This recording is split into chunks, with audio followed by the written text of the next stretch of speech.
tout comme on essaye d'écouter de quoi a besoin le restaurateur, le client final, il faut aussi comprendre de quoi a besoin ton salarié. Et les profils des salariés qui font les livraisons le matin et qui se lèvent tôt, qui sont courageux, puisqu'il faut avoir envie, et de ceux qui préparent la nuit dans les frigos, et là aussi, ils se couchent tard, eux, mais il faut être courageux aussi pour le faire, puisque je l'ai fait aussi, et qui viennent le dimanche préparer pour qu'on puisse livrer le lundi, enfin on est ouvert 24 heures sur 24.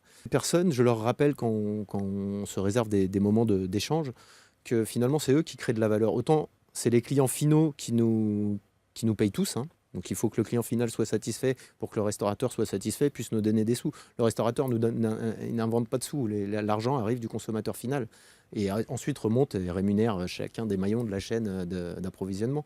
Les personnes qui génèrent de la valeur ajoutée dans l'entreprise, chez nous, c'est ces personnes qu'on dit pas qualifiées, mais finalement c'est eux qui font tout le travail de faire en sorte que ça fonctionne. Garder l'individualité de chacun importante au sein de l'entreprise et valoriser les personnes. Je pense qu'une personne valorisée et satisfaite est beaucoup plus productive pour l'entreprise que l'inverse, que si elle ne se sent pas considérée.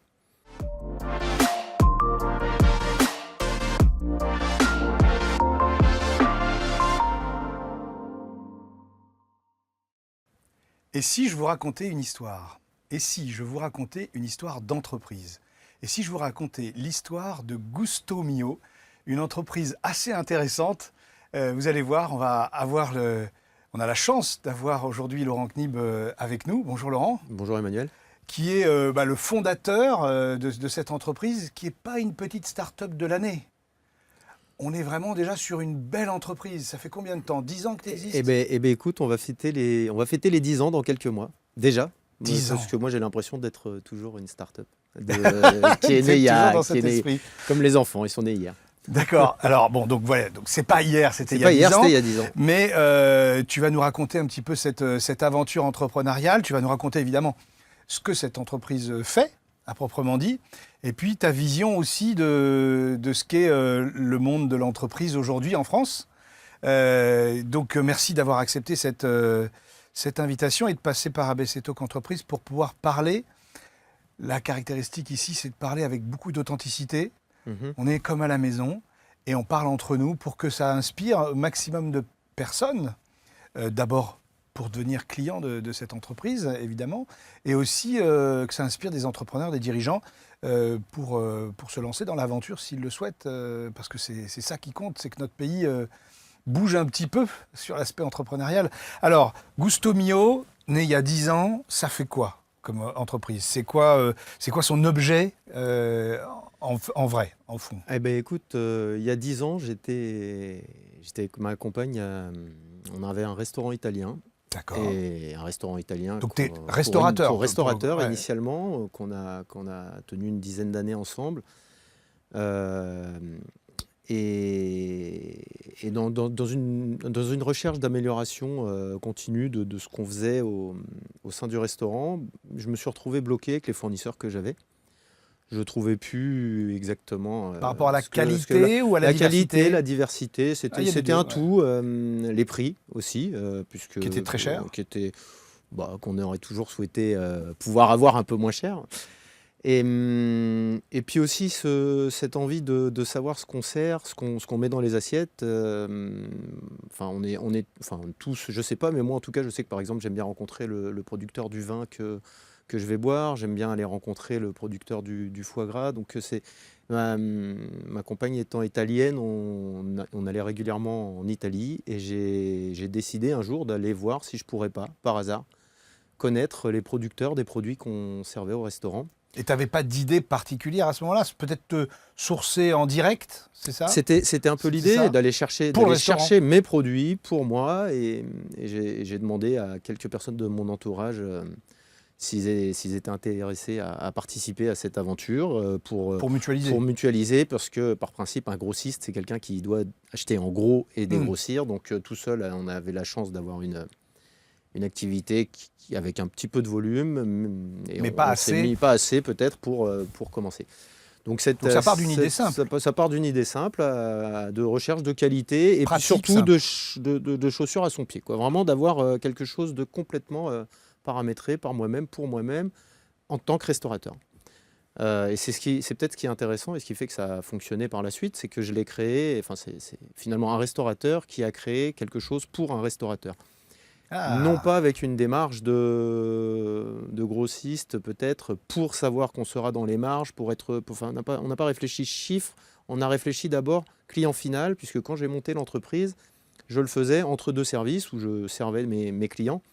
Et donc le client final, c'est celui qui déguste. Le client final, c'est celui qui déguste. Ouais. Et quand je choisissais mes produits en tant qu'acheteur d'une société finalement d'importation de produits italiens, j'avais le retour du client final dans l'assiette, ce qui finalement est assez rare, puisqu'il y a un acheteur, après il y a une direction commerciale, après un commercial, il y a un restaurateur, il y a un cuisinier et un serveur. Donc moi j'avais la chance de lier les deux bouts.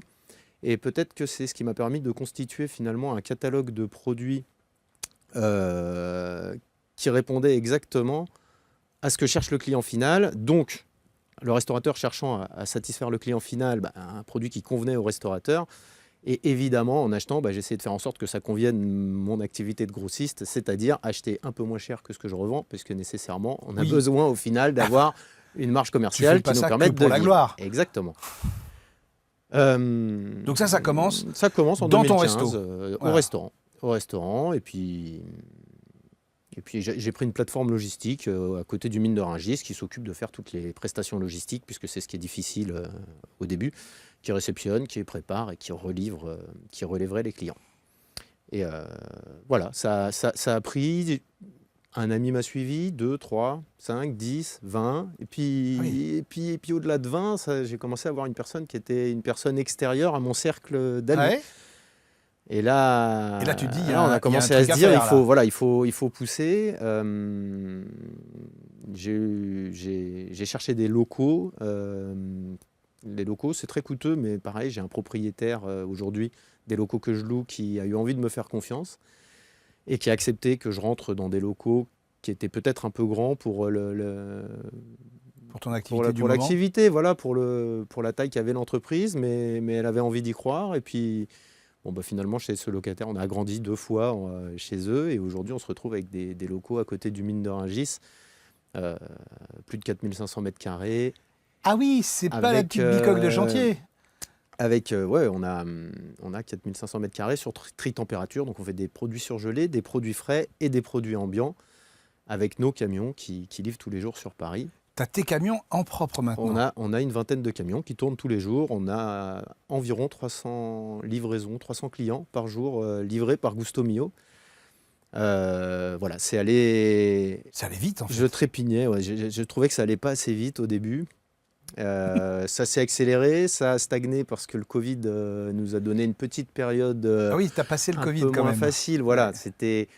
Je me souviendrai toujours que c'est la première fois que j'ai reçu 10 tonnes d'émental râpé, parce que c'était moins cher par 10 tonnes, et ils sont arrivés la veille, comme tout le monde, nous on n'a pas été informés avant les autres de ce confinement, et on a fait ce qu'on a pu avec la marchandise qu'on a gardée dans les frigos, puisqu'on ne nous a pas beaucoup aidé à trouver des solutions pour ça.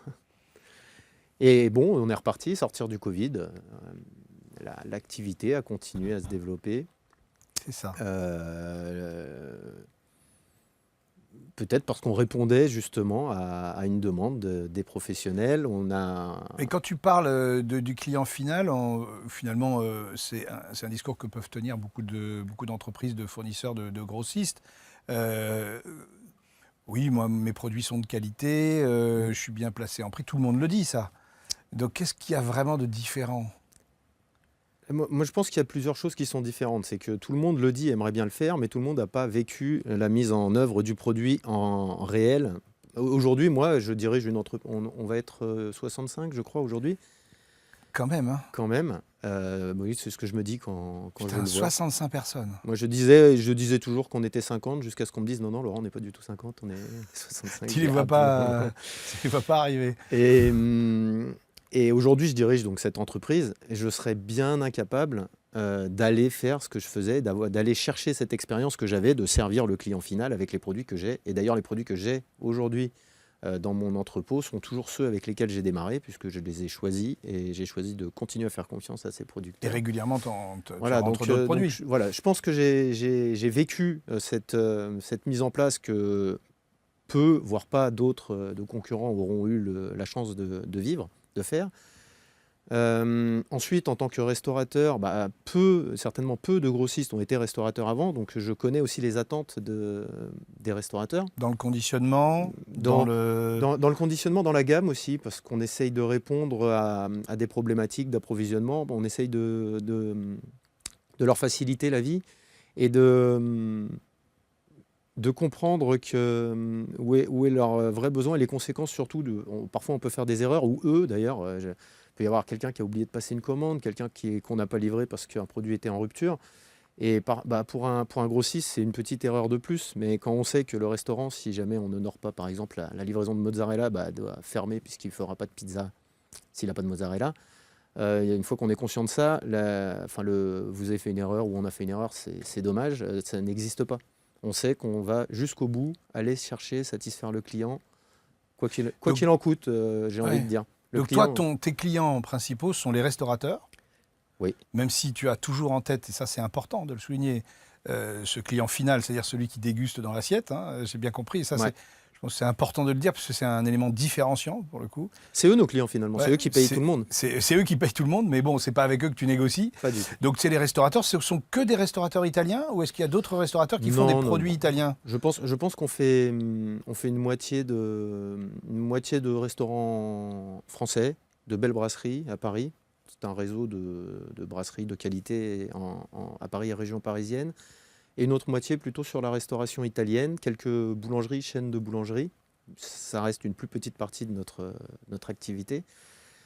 Les produits italiens aujourd'hui, je crois que on en met partout. Voilà, c'est ce qui marche le mieux pratiquement. Hein. Je crois qu'il y a le burger qui est sur toutes les cartes. Il y a la burrata sur toutes les cartes, restaurant italien ou pas. Le jambon de Parme qui est un peu partout. C'est un créneau qui s'est beaucoup développé. Et dans tes restaurateurs, et notamment les restaurateurs italiens, c'est quoi ? C'est des moyennes gammes ou est-ce que tu peux aller jusqu'au haut de gamme ? Est-ce que tes produits, certains de tes produits peuvent aller jusqu'au très haut de gamme ? Alors, on n'a pas choisi de prendre les marchés de niche, c'est-à-dire peut-être... Alors, si on va parler d'étoilés, on a travaillé avec des restaurants étoilés, mais ce sont des personnes qui souvent vont chercher des produits vraiment atypiques. Atypiques. Nous, on est quand même sur un marché où on a du volume. Donc moi, j'ai toujours choisi de privilégier la qualité. En réalité, quand j'ai commencé Gousto, j'ai eu deux choix.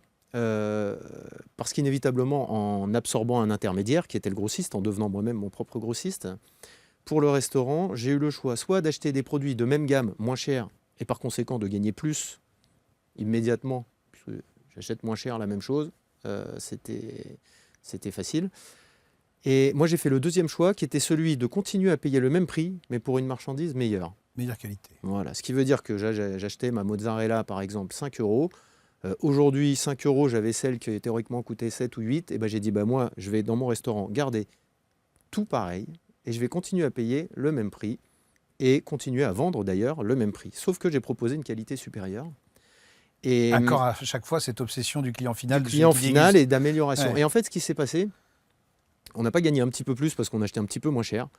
On s'est retrouvé à gagner beaucoup plus parce que les clients finaux, eux, s'en sont rendus compte avec le temps. Alors ça a pris un petit peu de temps.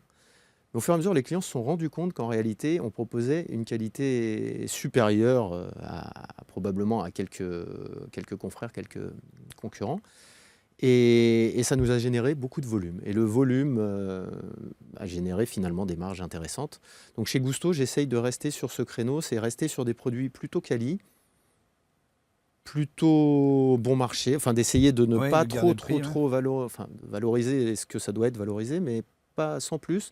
Et du coup de créer de la demande et du volume. Et au bout d'un moment, sur le volume, inévitablement, ça devient économiquement intéressant. Quand tu vends de la qualité, c'est quand même extrêmement valorisant pour soi déjà aussi de se dire je fais pas du business pour faire du pognon. C'est vraiment, il y a une histoire d'amour du produit. Il y a une histoire d'amour du produit. On est parti visiter la Caseificio, c'est la fromagerie qui fabrique le parmesan, par exemple. On a fait nos formes de parmesan qu'on a d'ailleurs, c'est très drôle parce que je pensais pas pouvoir faire ça, mais ils nous ont proposé de les signer. Donc c'est du lait frais. On a signé nos formes de parmesan et dans 24 mois, on est d'accord que ça ne change rien à la dégustation. À la dégustation, ça changera rien, si ce n'est qu'il y aura un côté émotionnel. On l'a vu naître. On l'a vu naître. Et dans 24 mois, on récupérera les meules avec ce qu'on oui, parce que a c'est signé 24 dessus. mois d'affinage. Bon, ça démarre à 12-13, à 13-14, et ça peut aller jusqu'à 60-70 mois. Et donc effectivement connaître les... Bon, parfois un industriel pourrait être plus intéressant, parfois, mais de travailler avec ses producteurs, oui, c'est une fierté. Et oui, c'est ce qu'on met en avant quand on présente le catalogue de Gusto.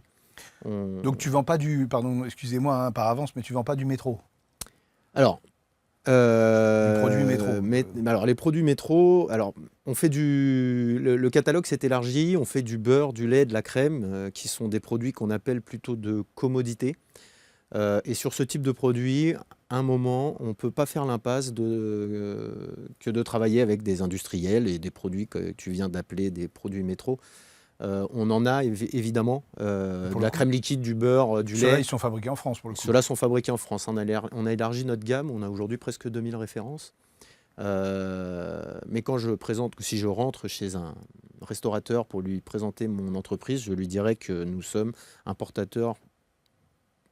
d'abord importateurs de produits de qualité italiens, de distributeurs de produits de qualité français, et nous répondons au reste de la demande nécessaire pour travailler dans une cuisine. Parce que c'est captif, donc une fois que tu as déjà le lien avec le client... Exactement, et puis ça nous permet d'augmenter les volumes dans les camions, diminuer les coûts logistiques et proposer de meilleurs tarifs aux clients restaurateurs. Donc on a des produits de commodité, mais on veut valoriser la recherche que nous faisons sur les produits plus haut de gamme. Alors tu disais, si je rencontre un restaurateur, voilà ce que je lui dirais.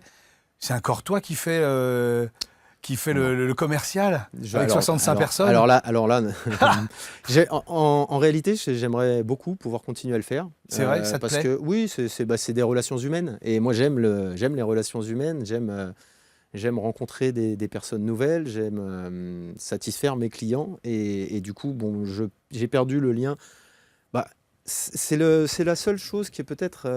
c'est beau de construire une entreprise. En tout cas, moi, je vis ça et je n'ai pas appris spécialement à le faire. Parce qu'on a démarré de rien du tout. J'ai démarré préparateur de commandes. À 18 ans, je préparais des commandes. Et finalement, j'en ai fait une entreprise. Parce que ça, on va parler aussi après de ton parcours. C'est quand même assez incroyable. Et voilà, donc en grandissant, on devient dirigeant d'entreprise et j'apprends à le faire différemment. Et on perd un peu de lien peut-être avec les clients auprès desquels j'étais plus présent. On perd du lien aussi avec les équipes qui préparent, avec les équipes de livraison. On perd un petit peu de lien parce qu'on est obligé de rester quand même concentré sur le business, sur le business et puis ça donne un peu de travail. Donc voilà, je fais plus le commercial, c'était ta question. Peu. Mais j'aime présenter. Oui, j'aime présenter. Quand je vais manger un morceau, j'ai du mal à me retenir de dire tiens, j'ai l'impression que vous bossez avec mon concurrent là. Tiens, ça c'était très très bien. J'aime beaucoup. Et puis on n'est pas obligé de devenir client ou de travailler ensemble. C'est juste le plaisir de partager sur une activité qu'on a en commun. C'est-à-dire la restauration. Donc là, aujourd'hui, majoritairement, tu livres plutôt aux régions parisiennes. Mais majoritairement. Est-ce qu'il y a une volonté dans ton entreprise d'aller au niveau national ou même à l'international, que sais-je?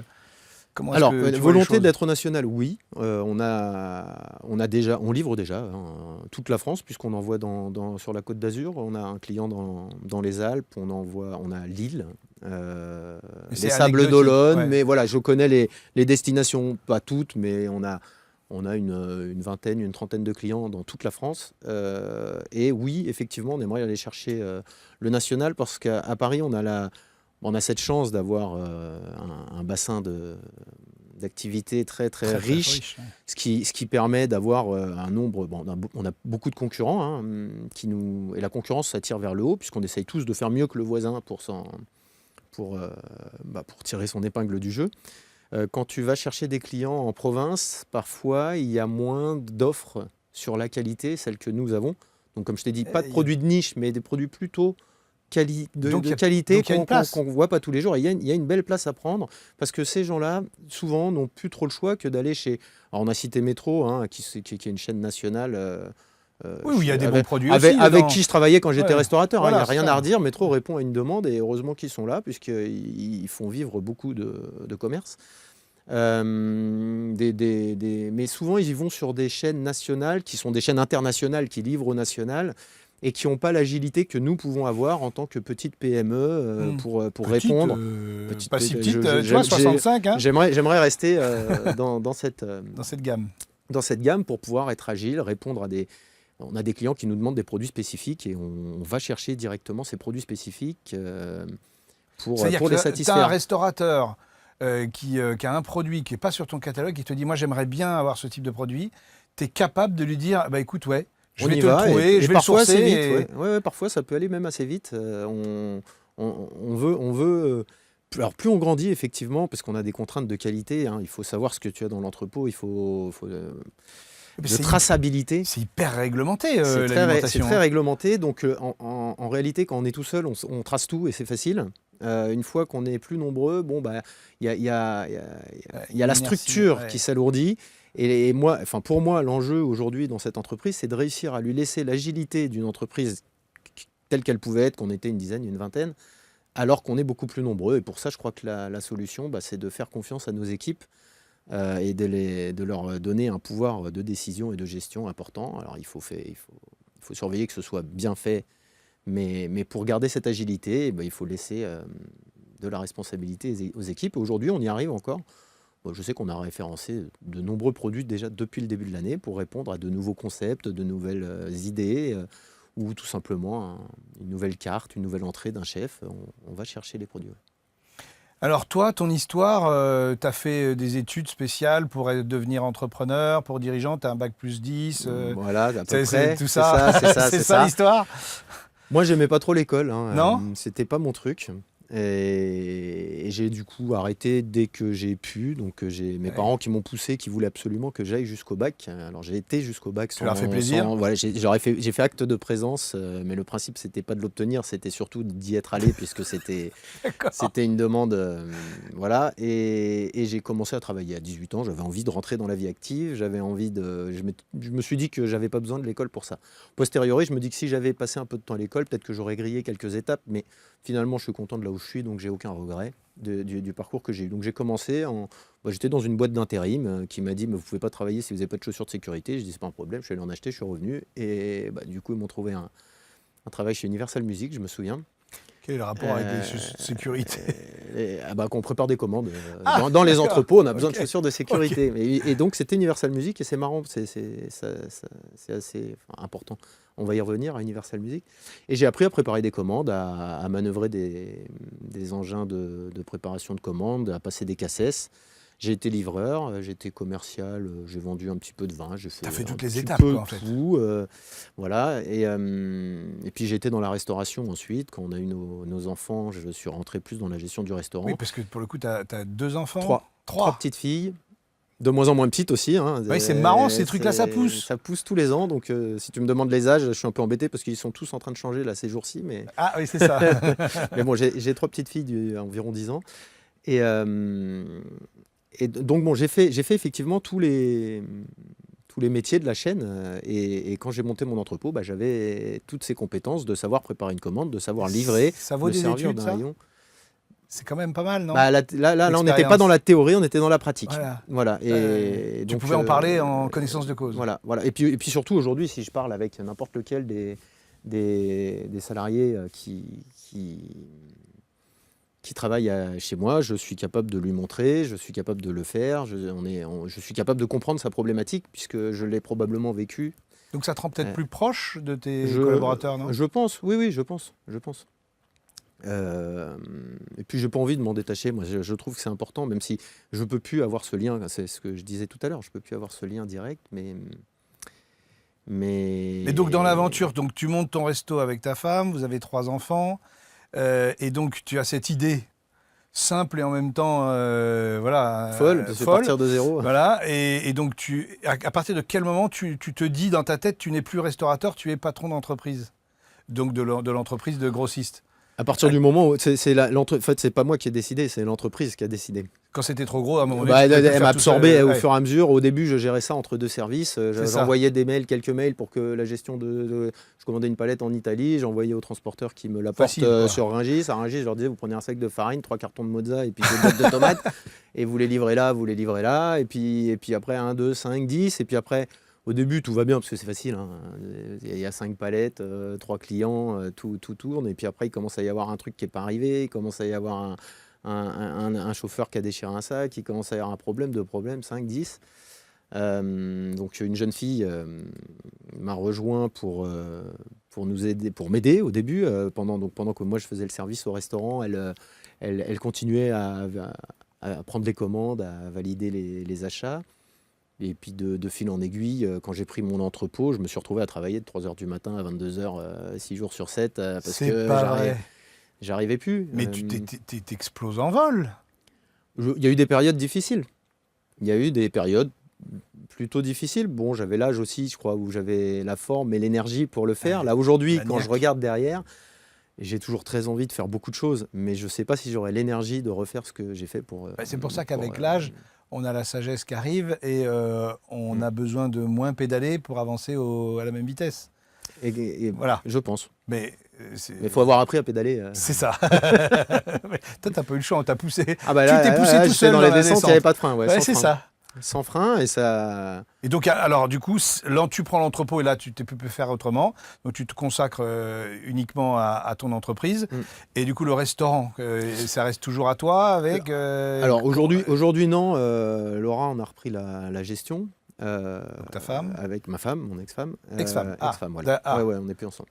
D'accord. Donc, tu penses que c'est cette grande... surcroît d'activité qui a eu raison de ce couple ? Alors, je pense pas que c'est ce surcroît d'activité qui a eu raison. Peut-être qu'il y avait d'autres raisons, mais ce qui est sûr, c'est que ça y a contribué.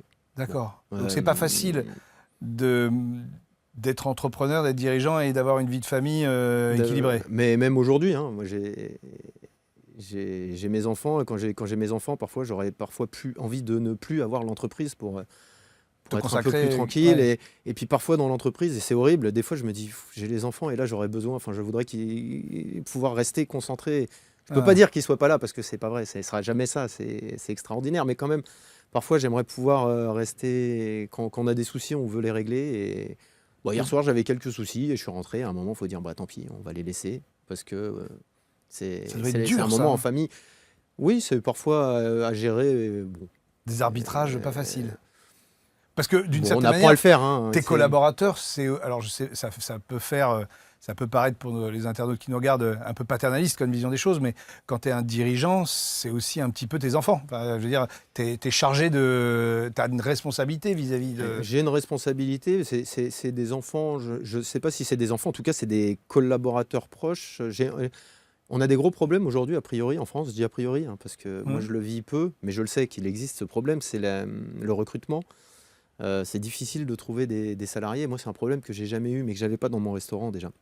Je pense qu'on a une politique salariale déjà positive, dans le sens où on rémunère bien, on encourage, on reconnaît, on a de la reconnaissance.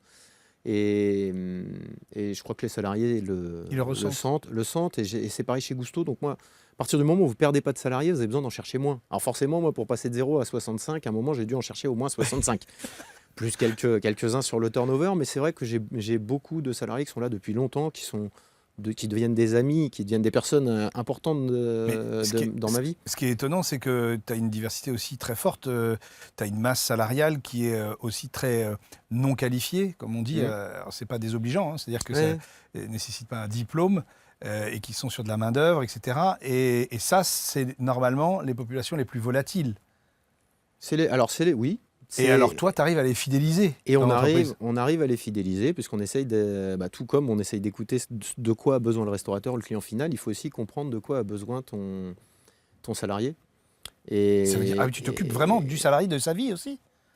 Alors, de sa vie perso, j'ai pas le temps de faire de l'assistance sociale, hein, mais je suis à l'écoute pour essayer de comprendre le simple fait d'être à l'écoute, en fait, je crois. Parce que parfois, il suffit d'écouter quelqu'un et déjà, on lui a offert quelque chose. Ça serait peut-être ça, alors, les ressources humaines? Ce que ça devrait être? Ça en fait partie, certainement. Ça en fait partie. Mais oui, je suis tourné vers les salariés parce que, et quand je parle du coup, comme tu disais, on est pratiquement ouvert 24 heures sur 24. Et les profils des salariés qui font les livraisons le matin et qui se lèvent tôt, qui sont courageux, puisqu'il faut avoir envie, et de ceux qui préparent la nuit dans les frigos, et là aussi, ils se couchent tard, eux, mais il faut être courageux aussi pour le faire, puisque je l'ai fait aussi, et qui viennent le dimanche préparer pour qu'on puisse livrer le lundi, enfin, on est ouvert 24 heures sur 24. C'est une sacrée histoire, ça. Ouais, et c'est toutes ces personnes, je leur rappelle quand on se réserve des moments d'échange, que finalement, c'est eux qui créent de la valeur. Autant, c'est les clients finaux qui nous payent tous, hein. Donc, il faut que le client final soit satisfait pour que le restaurateur soit satisfait, puisse nous donner des sous. Le restaurateur il n'invente pas de sous. L'argent arrive du consommateur final et ensuite remonte et rémunère chacun des maillons de la chaîne d'approvisionnement. Et les personnes qui génèrent de la valeur ajoutée dans l'entreprise, chez nous, c'est ces personnes qu'on dit pas qualifiées, mais finalement, c'est eux qui font tout le travail de faire en sorte que ça fonctionne. Et aussi ceux qui fabriquent les produits. Et ensuite, ça remonte chez les industriels et ou producteurs, artisanales. Donc et le fait de leur reconnaître cette importance, et peut-être que parfois on oublie de le faire, hein, c'est pas des... Tout ça, c'est pas des pions, c'est des personnes extrêmement importantes. Tu as raison de le dire. C'est vrai que dans une très très très grosse entreprise, aujourd'hui, on a plutôt l'impression qu'on est un numéro. Et on fait des arbitrages. Oui, on fait des arbitrages qui sont plus financiers que humains. Toi, c'est ça, quelle que soit la taille de ton entreprise, tu veux vraiment garder cette relation humaine la plus possible. Ça a beaucoup d'importance pour moi. Et après, malheureusement, si les entreprises finissent comme ça, c'est qu'il doit y avoir des facteurs qui font qu'on tire au fur et à mesure vers ça dans les arbitrages. Mais aussi longtemps que possible, je pense qu'on peut quand même lutter contre... garder l'individualité de chacun importante au sein de l'entreprise et valoriser les personnes. Je pense qu'une personne valorisée et satisfaite est beaucoup plus productive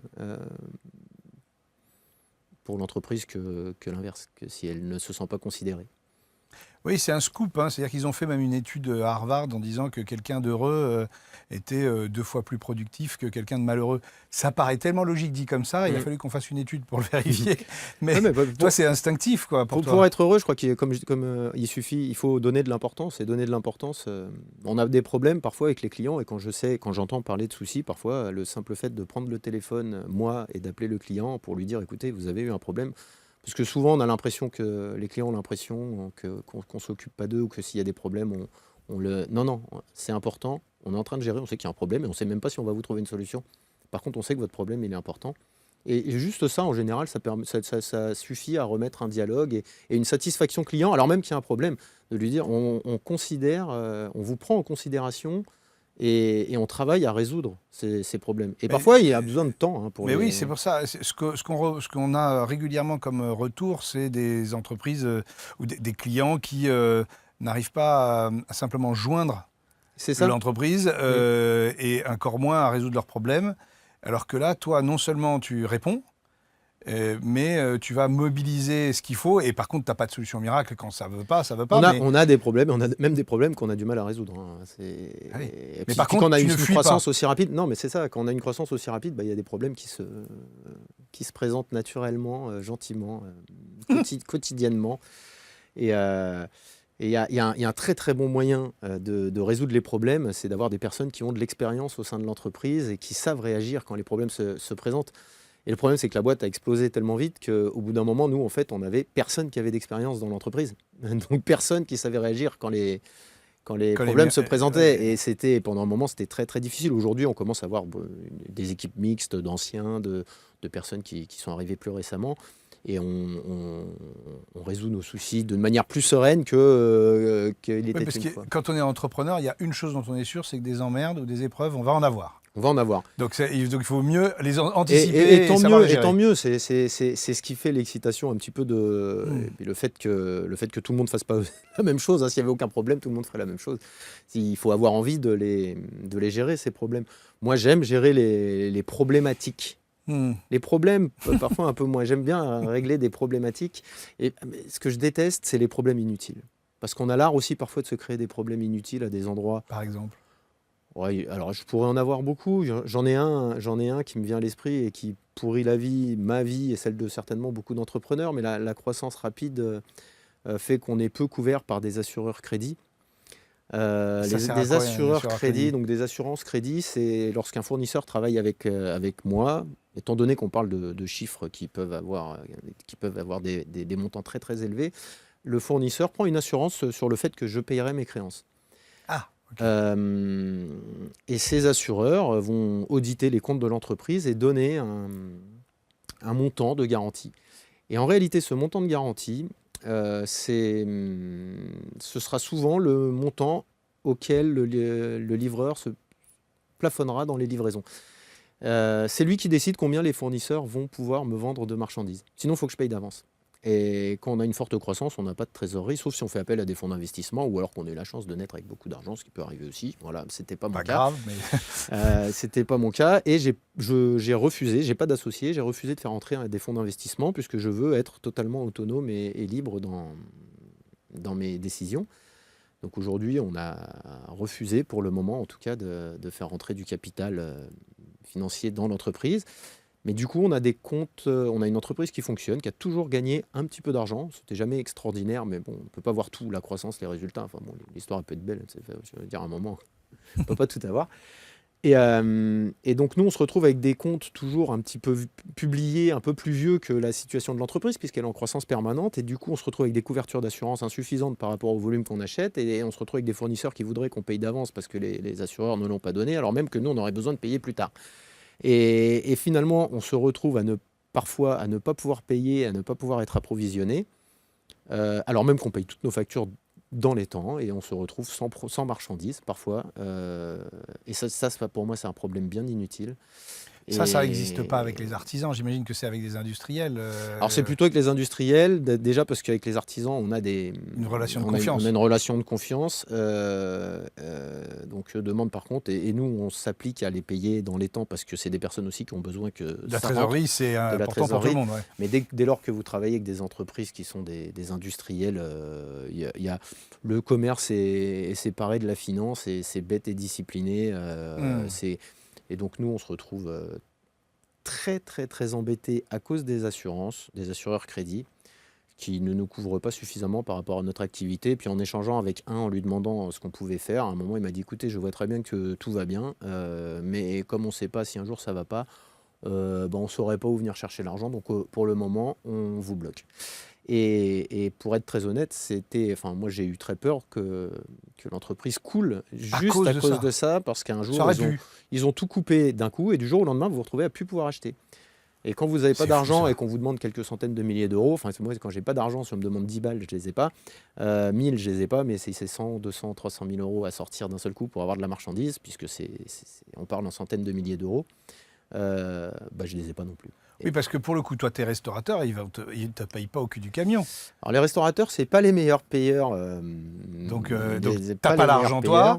Tu ne pourrais pas avancer ces sommes-là. C'est des sommes colossales. Non, c'est en trésorerie, c'est injouable. Non, c'est impossible. On fait aujourd'hui, on doit faire 30 millions d'euros. Ça veut dire 2,5 millions. 30 millions d'euros de chiffre d'affaires, quand même. Voilà. 65 personnes, 30 millions d'euros. Ouais, tu as raison, c'est une petite boutique. Hein. C'est une petite boutique. Et 2 500 000 euros par mois, ça veut dire qu'on achète à minima 2 millions d'euros de marchandises par mois si l'argent ne rentre pas. Donc il faudrait à terme que tu aies un fonds de roulement de 3 millions qui te permetette d'amortir ça. J'ai besoin de ça. Et comme l'entreprise, alors elle a 10 ans, mais elle a pas toujours fait 30 millions, elle a démarré toute petite. On a gagné un petit peu de sous, mais on a tout investi pour avoir un outil de gestion. Tu ne peux pas faire de la croissance et du fonds de roulement en même temps. Voilà, donc là, nous, on a tout mis dans les investissements, mais pas dans le fonds de roulement. Et aujourd'hui, évidemment, on n'a pas de fonds de roulement, ce qui fait qu'on tire un peu des deux côtés pour essayer de faire en sorte que ça fonctionne. J'ai toujours réussi à le faire. Mais donc, tu disais que tu ne voulais pas, parce que la solution, effectivement, c'est de se prendre un associé financier qui arrive avec de l'argent frais, mais tu perds une partie de ton autonomie. Tu perds une partie de ton autonomie. Pourquoi ça ne t'intéresse pas, ça ? Déjà, je ne sais pas si je m'entendrai avec lui, parce que ça m'énerverait qu'il m'explique ce que je dois faire, parce que j'ai l'impression que je m'en débrouille. Donc j'adore écouter les conseils, mais j'aime pas qu'on me dise ce que je dois faire. on peut me conseiller de faire. Vous avez compris, ça dépend comment vous lui parlez. On peut me faire des suggestions et je les prends et j'accepte volontiers d'avoir tort ou en tout cas de modifier certaines manières de gérer. Mais bon, je ne sais pas si je m'entendrai. Et puis ça me pose un problème de conscience quand même de me dire que quelqu'un va me donner des sous qui va ressortir, que je vais devoir lui racheter le double ou le triple de ce qu'il m'a donné dans pas longtemps et que lui il aura juste gagné des sous parce qu'il a des sous. Mais beaucoup en plus. Peut-être que c'est ce qui te permettra à un moment donné de faire le levier qui te manque parce que l'autofinancement d'une croissance, sur certaines étapes c'est possible, on le sait. Tu as ce recul-là, sans doute aussi, en regardant d'autres entreprises faire. Il y a certains leviers qui ne sont pas possibles tout seuls. C'est un débat. Et puis, il y a plusieurs questions. Est-ce qu'il vaut mieux un petit chez soi qu'un grand chez les autres Non, mais par exemple, ou alors, à plusieurs, on peut aller plus loin. Par exemple, on peut se servir de l'émission. Si vous êtes un investisseur, un fonds d'investissement spécialisé dans ton type de commerce, qui peut en même temps t'amener les garanties, des assurances crédits, et puis qui peut te faciliter, te permettre de faire de la qualité, et qui ne viennent pas lui donner des conseils quand il n'en a pas demandé, hein, là, on peut te contacter. On peut. Je suis contacté très régulièrement à ce sujet. Je suis contacté très régulièrement. On n'a pas. Je dis pas que ce sera jamais. Je sais pas. Je serais content et fier de réussir à tenir seul. Et en même temps, je me laisse tenter en me disant qu'à plusieurs, on pourrait peut-être aller encore plus loin. Ou diversifier l'activité peut-être. Voilà. Donc je ferme aucune porte, mais en même temps, je suis content de rester. Oui, parce que tu peux être fier de toi. Hein. Pour le coup, tu n'as pas fait d'études, je le rappelle. Ce qui, pour certains, est considéré comme une catastrophe absolue. Quand on a ses propres enfants et puis qu'à 18 ans, si ils vous disent bon, moi, je n'ai pas envie des études, ça ne m'intéresse pas. C'est une énorme flip pour les parents. Alors, je ne sais pas si ce sera une énorme flip, mais c'est vrai que dans l'idée, je crois même que moi, je serais dans ce schéma. Je me dis, tiens, je serais content que mes filles fassent des études. Mais... Et donc, toi, tu démarres de zéro, donc voilà. Et tu as fait tous les postes possibles et imaginables. Tu es allé dans le concret, dans le dur. Et donc, tu sais de quoi tu parles. Et puis, tu as réussi à monter cette entreprise. Et ça marche, quoi. Alors, c'est peut-être pas la multinationale... la start-up licorne à plusieurs centaines de millions d'euros. Licorne dans l'alimentaire, je ne sais pas si on peut vraiment en faire. Licorne Uber Eats, hein, d'une certaine manière, c'est une licorne quand même. Mais en tous les cas, là, il y a vraiment...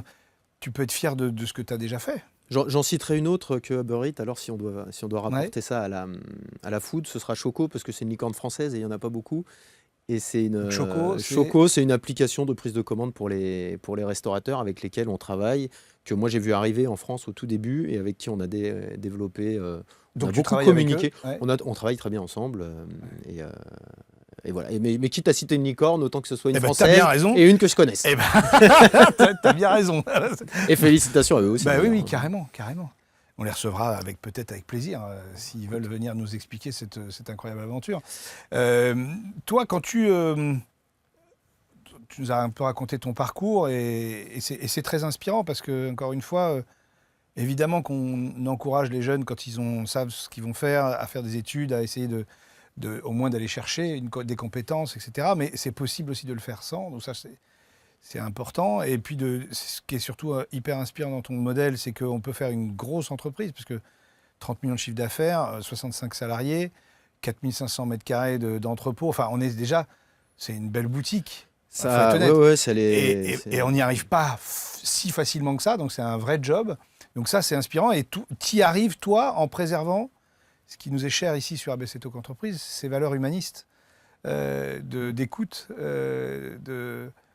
presque, j'allais dire, d'amour, c'est-à-dire de bienveillance, c'est-à-dire d'attention envers l'autre. Mais c'est fort, quoi. Je pense que ça, c'est une des clés aussi, une des raisons qui font que Gusto a fonctionné et fonctionne et que c'est allé si vite, c'est que, et c'est ce que j'essaye de transmettre aussi à mes collaborateurs qui s'imprègnent de cette vision, de cette philosophie. Parce que du coup, l'énergie, on la ressent après. Le client... Il y a une seule chose qui est importante, c'est que le client final soit content. S'il y a un problème, s'il a besoin de ces 6 litres de lait absolument et qu'il ne peut pas aller les chercher au Franprix à côté, on doit lui amener. Parce que s'il est content, il va nous amener ses amis. S'il est content, il va rester client. Parce qu'un Un client perdu, peut-être que c'est pas rentable d'aller le dépanner parce qu'on a fait une erreur ou parce que lui l'a fait, peu importe, c'est pas le sujet, mais et peut-être qu'on va dépenser en énergie et en moyens et économiquement beaucoup d'argent pour finir de satisfaire ce client.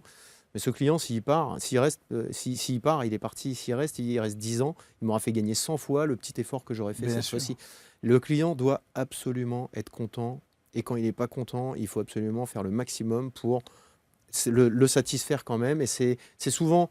Enfin, moi, je pense qu'on a gagné et consolidé des rapports avec certains clients au moment où on a fait des erreurs. On leur a montré qu'on faisait des erreurs comme tout le monde. Et ça, bon, on en fera toujours. Mais on leur a montré surtout que quand on en faisait, on était là pour les résoudre jusqu'au bout. Et la satisfaction, ça, c'est l'amour du client. Le salarié, pareil, quand il a un problème, on essaye jusqu'au bout de... Parfois, ça ne marche pas, mais de faire en sorte de lui donner la considération et ce qu'on peut donner, en tout cas, parce que parfois on ne peut pas donner tout ce que chacun voudrait, mais c'est de tourner vers les autres, parce qu'une entreprise, c'est une équipe, et une équipe de foot, bon, il y en a 1, 2, 3 qui marquent des buts, mais on a besoin du gardien, on a besoin des défenseurs, on a besoin de tout le monde, on a besoin des remplaçants. Tout le monde est on a besoin du staff, on a besoin de ceux qu'on ne voit pas, on a besoin des kinés, on a besoin des médecins, on a besoin des nutritionnistes, on a besoin de tout le monde pour être le meilleur, on a besoin de... Du coup, comment on pourrait résumer les 3 valeurs qui te sont chères à toi? C'est quoi ce qui compte le plus dans ta vie d'entrepreneur comme valeur? Donc, il y a de l'amour du produit, l'amour du client, l'amour de tes collaborateurs, l'amour, le tien aussi, pour toi-même. Ouais. Ça, c'est une valeur quand on trouve du temps pour se le donner. C'est pas si évident. On se fait souvent passer en dernier. Et on apprend d'ailleurs à essayer de se faire passer un moment ou un autre. En premier, ouais. Et donc, qu'est-ce que les autres valeurs, ça peut être quoi? La fiabilité, la qualité, effectivement, l'altruisme et la générosité, puisque je pense que ça, c'est de l'amour, qui sème le vent en récolte. Tu ne vas pas dire la tempête, parce que ça ne serait pas adapté. Mais oui, c'est d'être tourné vers les autres, parce que je me rends compte qu'en réalité, les autres se tournent vers nous ensuite. Qui sème l'amour récolte le bonheur. On peut le tourner comme ça. Moi, je me rends compte qu'une des raisons aussi qui font que Gousto, ça marche, c'est que moi, j'essaye d'être toujours effectivement positif et tourné vers les autres. Et j'ai souvent des interlocuteurs qui ont envie aussi de vivre cette expérience ensemble. Et là, je te parle des clients qui ont envie de bosser avec moi, je te parle des collaborateurs, parce qu'il y en a qui se sont investis autant que moi dans Gousto. Enfin, il y en a qui ont fait des heures parce qu'ils y croient, parce qu'ils ont envie, parce qu'ils sentent qu'ils participent à une aventure. Mais je te parle aussi des partenaires financiers, des banquiers. Je te parle des fournisseurs. Je l'ai déjà dit. Enfin bon, tout cet écosystème, finalement, a envie de participer à cette aventure parce qu'on la voit positive et bénéfique à tous et tout le monde. Et moi, ça m'amuse. Parfois, je voudrais couper, c'est pas possible, mais en général, quand même, globalement, je suis assez content et assez fier de ce qui se construit. Et du coup, comme tu en as un petit peu parlé, si on devait parler de cette fameuse work-life balance, comment tu gères l'investissement dans ta vie personnelle, puisque tu parlais de ton divorce, et de difficultés à gérer aussi les enfants. Comment tu gères tout ça? Parce qu'il faut que tu vives un peu aussi. C'est pas que ton entreprise. Alors déjà, je me fais accompagner. C'est important ça. Je me fais accompagner, oui. C'est important. J'y ai pensé longtemps. Et puis un jour, j'ai commencé à le faire. Et je me rends compte que ça fait une petite différence. Je me fais accompagner par une coach de dirigeant d'entreprise, psychologue, qui... Donc tu te négliges pas, tu vois. Voilà, j'ai commencé à le faire et je me rends compte que, en fait, apprendre à couper, finalement, à laisser quelques problèmes parfois perdurer, ça permet de prendre un petit peu de recul pour venir mieux les résoudre plus tard, que de rester immergé en permanence, à mettre des pansements, des palliatifs. Il faut prendre un peu de recul parfois, il faut s'occuper de soi. Voilà, j'essaye de faire du sport parce que ça aide beaucoup à garder la tête. Oui, tu as même une préparatrice mentale et coach sportive. sportive, oui, effectivement. Ouais. Ça... En fait, c'est comme un sportif de haut niveau, à la fois un coach pour le mental, pas que la préparatrice mentale, mais la coach de dirigeante, et puis quelqu'un qui s'occupe de ton hygiène de vie. Donc c'est important. C'est important et alors j'ai découvert quelque chose aussi qu'on appelle la solitude du dirigeant et c'est vrai que parfois on se sent un petit peu seul avec ses problèmes, même si on peut pas, enfin, les collaborateurs sont sont devenus des amis proches, hein, des personnes vraiment très très proches, mais on ne peut pas tout leur dire. Pas tout partager. Et puis parfois, c'est pas ça reste finalement une personne avec un lien hiérarchique et parfois ça peut être délicat de devenir trop amical. Et moi d'ailleurs, je pense que souvent je le fais d'ailleurs. Je deviens un peu plus amical que ce qu'il faudrait ou pas, parce que ça marche. Alors c'est pas trop. Mais parfois, on se retrouve avec nos problématiques, avec ce statut finalement de dirigeant qui oblige à mettre quelques barrières, qui isole et qui pourrait peut-être aller contre ma nature si j'avais pas ce poste et ce statut à assumer. Mais c'est là où effectivement les sparring partners, les spin doctors, les mentors, moi je fais du mentoring de dirigeants, on se rend compte à quel point les dirigeants, ça que les internautes ne comprennent pas toujours, hein, quand ils n'ont pas été dans ces postes-là, c'est qu'on est tout seul là-haut. Hein. Alors il y en a qui sont contents parce qu'ils ont le pouvoir, mais toi, c'est pas ça qui te motive. Non, bah, moi j'aime bien le donner. Moi, j'ai pris un directeur général et je veux bien qu'il prenne le pouvoir, parce que c'est pas la finalité. Moi, je me souviens de cette sensation que j'ai eue à voir au fur et à mesure les voitures se garer devant l'entrepôt. Au début, il y en avait 1, 2, 3, 5 et quelques camions, quelques voitures, de se dire on est en train de construire. C'est comme quand je jouais à SimCity sur mon ordinateur quand j'étais petit, quoi, de voir la ville qui se construit. J'aime bien la comparaison. Mais c'est un peu ça. Donc tiens, une idée pour une start-up, pour un logiciel, donc un SimCity d'entrepreneurs. Si on pouvait faire ça, ça serait rigolo, parce que construire des villes, c'est super sympa, des pays, des machins. Et si on construit des entreprises virtuellement, ça pourrait être assez fun. Ça pourrait créer des vocations peut-être. Ouais. J'espère. Donc ouais, c'est important de s'occuper de soi. Donc ton sport, évidemment ta vie personnelle aussi, tu reconstruis ta vie petit à petit. Voilà, j'essaye de partir, mais alors souvent on culpabilise. Voilà, je sais que je pars la semaine prochaine et qu'on a des soucis sur le feu. Et moi, je crois que c'est comme quand on se demande est-ce que c'est le moment d'avoir un enfant. C'est jamais le moment. Et là, moi, je me prends une semaine et je me dis est-ce que c'est le moment de partir? Non, c'est pas le moment, mais c'est jamais le moment. Et puis parfois on part et quand on revient, on est juste un petit peu plus en forme pour. Et les problèmes qu'on a à résoudre, ils vont plus vite. Ils vont beaucoup plus vite. Alors sur le bilan, pendant une semaine, les problèmes ils s'aggravent. Sauf que si on fait le bilan sur 15 jours, et finalement on a mieux réglé que si on était resté 15 jours, quoi. Donc bon, je crois qu'à un moment il faut prendre du temps pour soi et essayer de. Et du coup, si tu devais exprimer aux autres des conseils, ou je ne sais pas si c'est des conseils, mais en tous les cas, ta vision de ce qu'est un entrepreneur aujourd'hui en France. C'est quoi les conseils que tu donnerais? Soit pour se lancer dans l'entrepreneuriat, soit pour, avec ton recul, hein, tu ne vas pas apprendre aux autres comment faire s'ils ont déjà une entreprise, mais qu'est-ce que tu aurais envie de leur donner? Déjà, de se faire accompagner, de ne pas rester seul. Ça, c'est le premier. Moi, je pense que ça fait une vraie différence. Une différence. En tout cas, moi, j'ai trouvé quelqu'un qui, selon moi, m'aide à gérer, à prendre un peu de recul et à structurer. Structurer l'entreprise, c'est vraiment important. Et quand on démarre, je crois qu'on fait un peu l'impasse sur des fonctions qui sont moins productives, moins opérationnelles. Je pense à la finance, la comptabilité finance, je pense au marketing.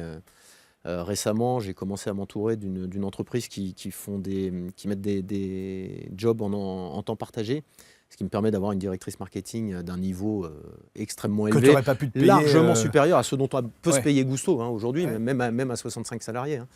Ou un DRH ou un DAF, et c'est vrai qu'à attendre un petit peu trop, on peut perdre un petit peu de temps. Il faut vraiment commencer à structurer le plus tôt possible, parce que de toute façon on y passera. C'est une bonne idée pour les PME. Voilà, tu as besoin d'un DRH, mais tu n'as pas les moyens de te payer un DRH. Est-ce que tu peux le faire à temps partiel ou en direction de marketing, direction commerciale? Ça a un coût, mais ce n'est pas un coût, c'est un investissement. Et de toute façon, structurer quand on est petit, ça demande des petits efforts. Structurer quand on est plus grand, ça demande des très gros efforts qui sont beaucoup plus coûteux finalement. Donc le plus tôt possible, c'est vraiment mettre en place des process. Et puis moi, je cours après la mise en place. Aujourd'hui, il n'y a pas suffisamment de process chez Gusto, pas suffisamment de contrôle, pas suffisamment. C'est ce qu'on doit faire. Donc moi, si je devais donner un conseil, bon, déjà, c'est d'être courageux et d'être tourné vers le client, quoi. À un moment, il n'y a qu'une seule chose. Il est chiant, le client, on s'en fout. C'est un client, il paye et il faut qu'il soit content. Et parfois, les clients chiants, c'est les meilleurs parce que c'est... Ils sont exigeants. Chiant, c'est exigeant derrière. Et voilà, oui. Et donc il y a une limite un peu fine entre les deux parfois, mais néanmoins, ça reste toujours un client. Et puis même s'il est un peu pénible parfois, en réalité, quand on le connaît, on voit que c'est quelqu'un de super. Enfin, moi, je dois être parfois un peu pénible aussi en tant que client, hein, parce que j'ai des fournisseurs. Mais voilà, au bout, il y a de toute façon que des personnes super. Et je te confirme que tu l'es. Hein. Super. Tu as une sacrée personnalité. Merci, oui, merci. Puis ça se ressent. Hein. Tout le monde le sent. Tu as à la fois, on sent une détermination très forte et en même temps beaucoup de douceur et beaucoup d'amour. Enfin, tu as envie de donner. Et ça se ressent à l'écran. Enfin, on verra les commentaires. On verra, je regarderai. Oui, mais tu n'es pas toujours le plus objectif sur toi. Donc tu écouteras ce qu'on te dira après l'émission. Tu verras. Ça se ressent là. En tous les cas, c'est flagrant. Alors, dans l'émission, est-ce que tu les as déjà regardées? Tu en as déjà regardé une en entier ou pas? Tu ne les as pas encore regardées. Alors, c'est super. J'ai pas eu le temps. Non, mais c'est pas un problème. J'ai pas pris le temps. C'est ce qu'il faut dire. Donc là, on a une particularité. Sur la table, là, tu vois un certain nombre de choses, d'objets, un peu rigolos. Est-ce qu'il y en a un qui te frappe plus que les autres? Moi, j'aime bien celui-là. Là. Ouais. Des jeux de lumière. Il faut refaire dans l'ordre des... C'est ça. Bon, okay. Ça, c'est le genre de truc où je peux... Là, je prendrais le temps, je crois, de me perdre. Le Rubik's Cube, j'ai jamais réussi. Ma fille a pris le tuto YouTube, elle y est presque, mais non, j'ai jamais réussi. Du coup, on m'attire plus ce truc là. Et alors donc, qu'est-ce qu'il y a comme autre objet? Eh ben, il y a un téléphone céleste et je me demande bien à quoi il est connecté. Mais alors, la bonne question. On est la seule émission. Non, c'est justement, il n'y a pas de fil, mais c'est le Wi-Fi de l'époque. Mais on le connaît, c'est le téléphone rose. Alors, il est rose pâle, donc c'est pas le même rose. Le téléphone céleste, c'est parce que dans cette émission, on a une particularité, c'est qu'on est connecté à l'au-delà, à l'univers. Certains pourraient appeler ça Dieu, selon nos croyances. Et donc, en fait, grâce à ce Wi-Fi d'avant, c'est un Wi-Fi... on va dire spirituel, si on peut dire, on y met après ce qu'on veut, hein. Tu as la possibilité sur le plateau de pouvoir poser une question ou faire une remarque à l'univers, à Dieu, ou même de prendre contact avec un défunt, si tu as envie. Du coup, si tu devais faire ça, qu'est-ce que tu aimerais dire à l'univers ou à Dieu ou à ce défunt? Un peu comme un vœu, comme la lampe du génie. Par exemple. Soit un vœu, soit une remarque. Je me souviens d'un collaborateur, enfin d'un entrepreneur, pardon, qui était venu et qui était dans une phase difficile de son entreprise, et puis il parle à l'univers via le téléphone céleste, et puis il dit: oh, putain, je savais pas que j'allais en chier autant. Tu pourrais m'amener quand même des bains. Voilà, ou alors parler à quelqu'un qui t'a inspiré, qui est peut-être plus de ce monde aujourd'hui, et à qui tu aimerais faire un coucou, ou un remerciement ou toi? Non, à vrai dire, moi je pense qu'aujourd'hui le plus gros souci, c'est ce que j'ai évoqué précédemment, là, c'est les problèmes de finances à cause d'un système financier qui est pensé comme ça. Si on refuse que le capital extérieur rentre, on se retrouve bloqué en bout de chaîne, puisque tout est fondé sur ces équilibres qui sont des règles qui fonctionnent pour les 15 millions d'entreprises dans le monde, ou plus, il y en a probablement beaucoup plus, mais c'est des règles pour les entreprises qui font partie du gras du bide. Et nous, on est une entreprise qui a des chiffres et des ratios qui rentrent pas dans les cases. Mais du coup, la formule qui s'applique à tous les autres, quand on rentre pas dans les cases, et je suis pas le seul dans ce cas-là, hein, il y en a d'autres, mais on rentre pas dans les cases, et du coup, on est très très embêté. Et moi, je dirais, tiens, laissez-moi un peu profiter de tout ce qu'on a construit, parce qu'avec un peu de sérénité, on pourrait le construire plus sereinement. Et je parlais, arrêtez de me poser des problèmes là où il n'y en a pas, quoi. Ça, c'en est un. Donc, je demanderais pourquoi est-ce que vous créez autant de problèmes, quoi. Il y en a assez des problématiques, des problèmes à régler. J'espère en tous les cas que... C'est vraiment le plus gros problème aujourd'hui dans ma vie, finalement, hein. C'est ces assureurs qui n'ont pas de recul et d'intelligence de terrain pour faire ce qu'ils font. Je trouve qu'ils n'ont pas de légitimité à faire ce qu'ils font. Écoute, on va espérer que l'univers t'entende et qu'on nous facilite la vie. Mais oui, tu as raison. Ouais, ce n'est pas de notre ressort, voilà. mais c'est une bonne demande. Et merci à toi d'avoir passé cette heure ensemble. Tu vois, c'est déjà fini. Ça fait vite, déjà 1 heure. Ouais, tu te rends compte? Bah, écoute, mais c'était passionnant. C'était passionnant de t'écouter. Merci pour cet échange. Et merci d'avoir joué le jeu, parce que c'est pas toujours simple. Merci également à vous de nous avoir suivis pendant l'émission. Merci pour vos partages. N'hésitez pas à partager l'émission, à partager les petits extraits également qu'on met sur les réseaux. Et merci pour vos commentaires, toujours bienveillants, si possible. Et si vous aussi, vous êtes un entrepreneur, un dirigeant d'une PME et que vous souhaitez modifier et montrer vraiment l'image de marque de votre entreprise avec beaucoup d'authenticité dans les valeurs, n'hésitez pas à vous inscrire sur rédaction@abctalk.fr pour venir vous installer sur les canapés qui sont confortables, tu le confirmes? Je suis plutôt pas mal installé. On peut rester un peu après le... si tu veux, on va rester. Et donc j'espère à bientôt. Donc n'hésitez pas à interagir avec nous et c'est toujours un plaisir d'avoir de plus en plus d'internautes qui nous suivent et d'entrepreneurs qui viennent ici. À bientôt. Au revoir. Au revoir.